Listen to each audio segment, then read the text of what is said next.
We have a new DPS meta in PvE, and in today's video we're going to be breaking it down, talking a little bit about the new Titan exotic and how you should definitely be acquiring this from the Vex Network events and how to properly use this to do really insane DPS to bosses in Destiny 2. First things first, if you haven't seen my review of this, then obviously you need to know that this modifies your Burning Maul super so that you're no longer in a roaming super, you just slam the ground one time, and it creates a bunch of cyclones that do a ton of damage, especially to bosses. In this video, that's what we're talking about. It does also buff consecration. However, I would recommend to not use that because Baby Hammer is so strong, and even without Syntheseps being on, you'll still want to use Baby Hammer instead of consecration melee, in my opinion. But if you're in low-end content and you just want to ignite a bunch of stuff, then sure, go ahead and use consecration. So that's what the exotic gauntlets do. Now let's break down what we have within the subclass. We're using Burning Maul super. Of course, you have to use this. For the wall, we're using the Rally Barricades. We get it back a little bit faster. Catapult lift, throwing hammer, because this is going to be just still really good damage.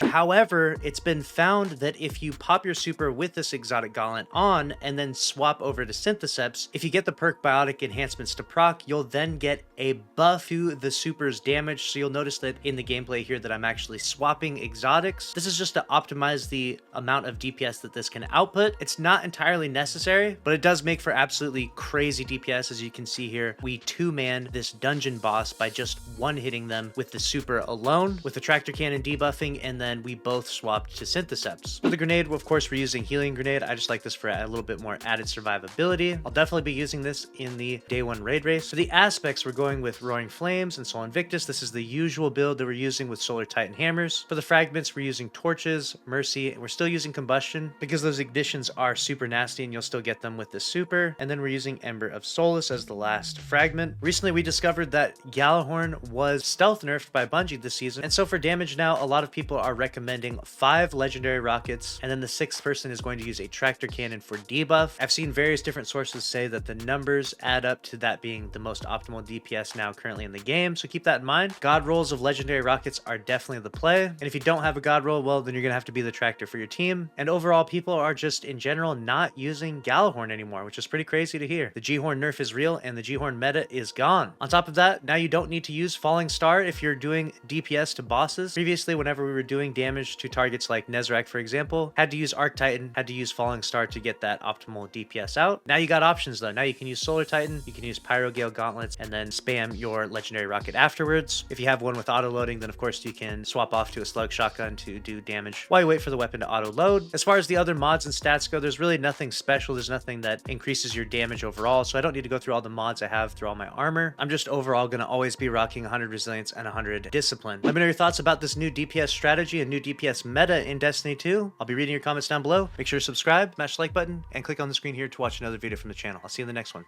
Later.